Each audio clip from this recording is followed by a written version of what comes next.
Hello friends, welcome back to my YouTube channel. কেমন আছো তোমরা সবাই? আশা করছি খুব ভালো আছো, আমিও খুব ভালো আছি। এই যে আজকে আরও একটা ভিডিও নিয়ে চলে আসলাম। এই ভিডিওটা কিন্তু আমার শ্বশুরবাড়ির হয়, আর এটা অনেক দিন আগের ভিডিও, যেহেতু আমি আপডেট কিন্তু আজকে করলাম।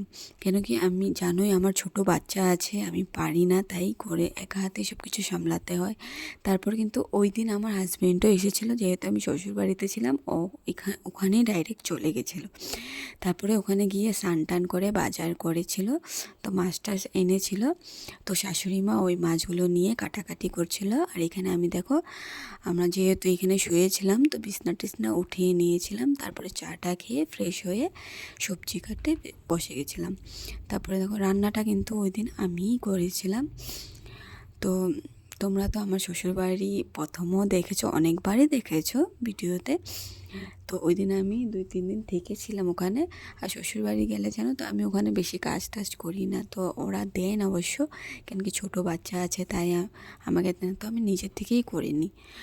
আর যেহেতু ওরা সবাই বলে কি রান্না অনেক দিন হয়ে গেছে, আমি ওদেরকে রান্না বান্না করে খাওয়াই না, তাই আমি ওই দিন নিজেই রান্নাটা করেছিলাম। তো এখানে দেখছিলাম মার কত দূর কাটাকাটি হলো, ওটা আমি দেখতে গিয়ে আবার ভিডিও করে নিয়েছি। তো চলো সবটাই তোমাদের সঙ্গে শেয়ার করব। তো এখানে দেখো, আমি আবার এসে কিন্তু অল্প মনাকে আমার মেয়েকে নিয়ে অল্প খেলাধুলাও করে নিলাম। তারপরে চলে আসলাম রান্না করতে। তো চলো সবটাই তোমাদের সাথে শেয়ার করলাম, দেখবে।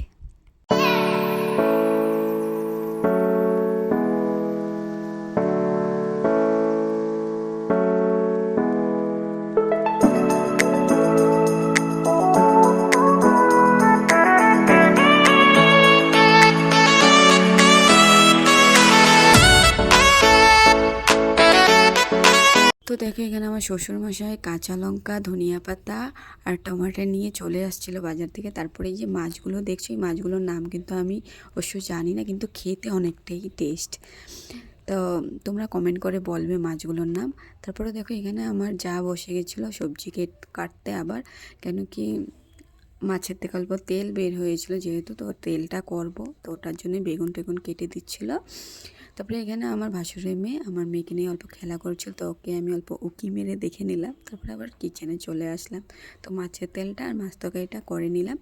তো করার পরে সবাই খেতে চলে এসেছিলো, তো আমার হাজব্যান্ডও চলে এসেছিলো।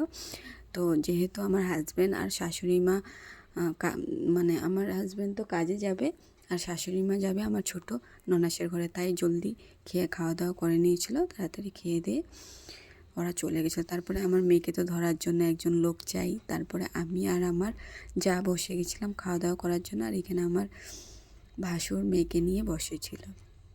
তো চলো, খাওয়া দাওয়া কমপ্লিট করার পরে অল্প আমি বাইরের দিকে ঘুরে টুরে বাড়ি চলে আসছিলাম। তো চলো সবটাই তোমাদের সাথে শেয়ার করলাম, দেখতে থাকো।